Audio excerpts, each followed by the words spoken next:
Welcome to my latest video. You better buckle up because this is going to be a great one by Silent Techie featuring the Core2Quad Q9550. Roll the intro.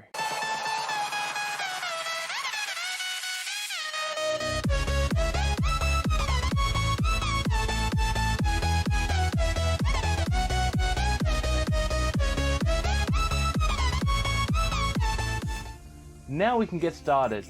First, let's do a quick rundown of the specs of this little beauty. Launching in the first quarter of 2008 on the 45nm Yorkfield architecture with 4 cores and no hyperthreading, a 2.8 GHz base clock and a 95W TDP. Not to mention that this is one of the last Core2Quad processors ever made. By all means, this processor is outdated, so naturally I'm going to see if this should be your next budget choice. Since this is not really suitable for productivity anymore, I'm foregoing that analysis due to limitations and lack of certain instruction set extensions such as SSE 4.2 and AVX. So I'm just going to be focusing on gaming performance, since this is probably the only reason you would buy this in 2019. Now, to test our Q9550, I've rounded up some old and new games. So here we have Doom from 2016, Just Cause 2, CSGO, Crysis, 2015 Star Wars Battlefront, and Call of Duty Modern Warfare Remastered. Our test bench involved an Asus P5G41T-MLX motherboard, 8GB of DDR3 running in dual channel at 1333 MHz, and an RX 570. Let's get crack-a-lackin'. Starting off with Doom here, and to be perfectly honest, I really didn't know if this game would even run.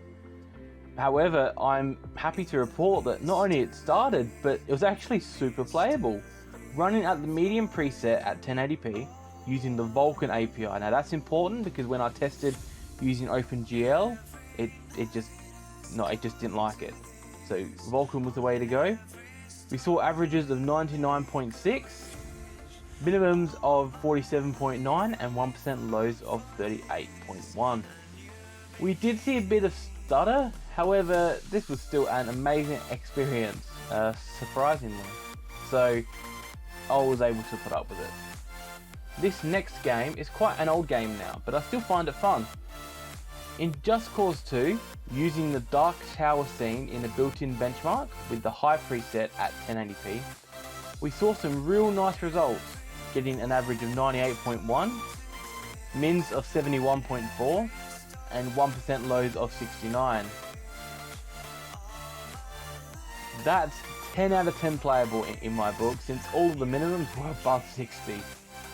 Can't get much better than that. Now, I fully expected to be able to play CSGO, since this game can run on, well, almost a potato PC. And yeah, it did. At 1080p, the average FPS was 80.4, with minimums of 78.6 and 1% lows of 60.4. The footage here might show as lower FPS, however, I was recording it at the time, so bear that in mind. I wouldn't call this perfectly competitive, but for an 11-year-old processor, hey, it's certainly fine. Can't really complain. Crysis. Melting systems since 2007. And today was no different. Although thankfully no melting actually occurred. Your mileage may vary. Please consult your motherboard and your CPU before trying this at home. But continue on we must. We saw an average of 55.8 with minimum of 12.8 and 1% lows of 24.7. This was run at the medium preset. However, the game was still pretty playable if you can put up with some stutters here and there.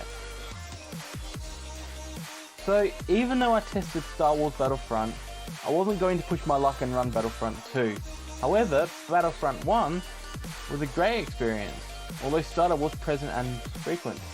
I ran a mission on Endor as that would be the most intensive map out of the 4 maps in the game. thanks to the many trees and foliage and all sorts. Despite this, at medium settings we saw an average of 56.9 with minimums of 15.7 and 1% lows of 14, which does show a pretty severe CPU bottleneck. But it was still a great experience, and personally I would play it if this was in my main system. It should be noted that turning the settings lower did actually produce better frame rates, but both still works well. Lastly, we have Call of Duty Modern Warfare Remastered, which, although not the most demanding of titles, thanks to the updated particle effects, lighting and shadows, it certainly does stress this older processor. At a medium preset, we saw averages of 65.3, with mins of 24.5 and 1% lows of 25.4. Well, that's a bit backwards.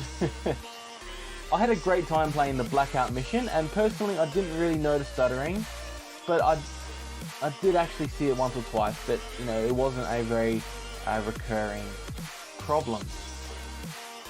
So is the Q9550 something you should get in 2019? Well, if you're looking to build a sub $100 PC, this is a pretty good contender, as LGA 775 motherboards can be found cheaply on eBay and AliExpress. As long as you temper your expectations, this can be a great setup for someone who doesn't have a huge amount to spend on a PC, like a student. Now, the Q9550 is also relatively cheap, being able to be found at CEX and eBay and often on the Facebook Marketplace, but that may vary depending on where you live, for anywhere between $15 and about $40, although I would definitely not spend $40. So thank you for watching my video. Please leave a like and hit the subscribe button if you want more LGA 775 motherboard and CPU combo videos. Please check out my other great content, in which you can find a link to in the description below. And I'll see you in the next one.